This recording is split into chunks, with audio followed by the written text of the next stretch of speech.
এই গ্রামে নাকি রাত হলেই জঙ্গলের মধ্যে হারিকেন জ্বলে ওঠে, কারণ সেই গ্রামে বসবাস করত একটি হারিকেনওয়ালা ভূত।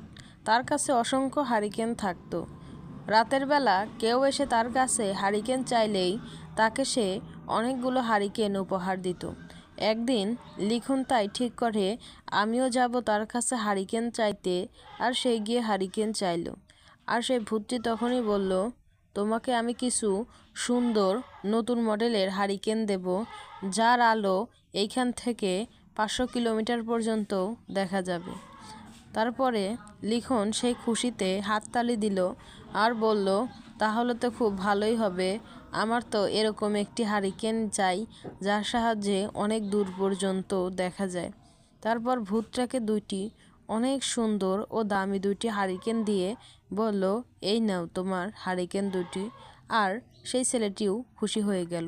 একটি সাবস্ক্রাইব করুন। ধন্যবাদ।